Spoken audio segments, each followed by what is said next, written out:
అందరికీ నమస్కారాలు। మీకు కుటుంబ సభ్యులకి మీ బంధుమిత్రులందరికీ కూడా గోదావరి పుష్కరాల సందర్భంగా మనస్ఫూర్తిగా అభినందనలు। ఈ గోదావరి పుష్కరాలు 12 సంవత్సరాలకు ఒకసారి వస్తాయి। 12 పుష్కరాలు వచ్చిన తర్వాత అంటే 144 సంవత్సరాలకు ఒకసారి మహాపుష్కరాలు వస్తాయి। అలాంటి అవకాశం ఈరోజు వచ్చింది। ఎవరైతే గోదావరి పుష్కరాలకు వెళ్తున్నారో, ఎవరైతే గోదావరి పుష్కర స్నానం చేస్తున్నారో ఆ సందర్భంగా ఒక సంకల్పం చేయమని మిమ్మల్ని కోరుతున్నాను। మన పంట పొలాలకు పూర్తిగా నీళ్లు రావాలని, త్రాగునీటి సమస్య పూర్తిగా పరిష్కారం కావాలని, పరిశ్రమలకు కూడా నీళ్లు రావాలని ఈ గోదావరి తల్లిని కోరుకొని మన సంకల్పాన్ని తీసుకుందాం।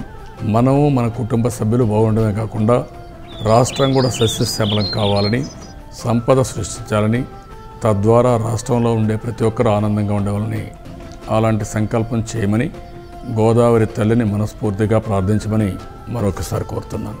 జయ మంగళ వర మహిమల గోదావరి, నీ జలముల సిరులొలికెను ఆంధ్రావళి।